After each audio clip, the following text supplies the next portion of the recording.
Наведванне навучальных аўдыторый, сучасных лабараторый універсітэта, размовы з прадстаўнікамі ВНУ, фотазона з конкурсамі і віктарынамі. Праграма адчыненых дзвярэй насычаная. Хтосьці мэтанакіравана шукае неабходны факультэт і спяшаецца далучыцца да прэзентацыі. Нехта яшчэ ў пошуку. Так Арына Васілюк ужо даўно вызначылася з будучай прафесіяй. Собралась поступать на экономический факультет, потому что у меня мама работает в Беларусьбанке, и я хочу связать свою судьбу с банком.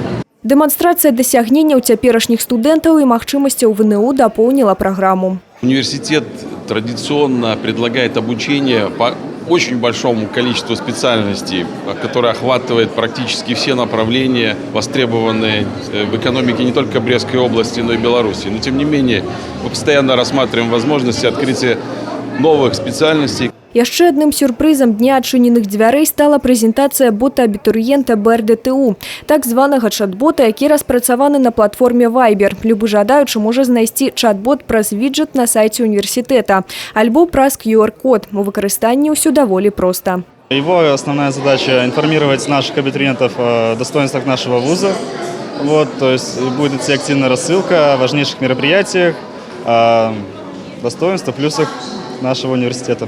Также любой пользователь, абитуриент может задать вопрос боту. Если он не сможет найти нужную для себя информацию, он может задать вопрос нашему сотруднику университета через бот.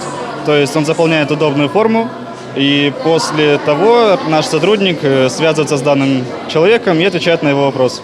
Ужо праз некалькі месяцаў многія цяперашнія патэнцыяльныя абітурыенты пераступяць парог універсітэта і ажыццявяць сваю мару. Галоўная – упэўненасць у абранай прафесіі. Дарэчы, у пачатку лістапада ВНУ запрашае навучэнцаў 10-11 класаў акунуцца ў студэнцкую атмасферу і паўдзельнічаць у практычных і лабараторных занятках розных факультэтаў.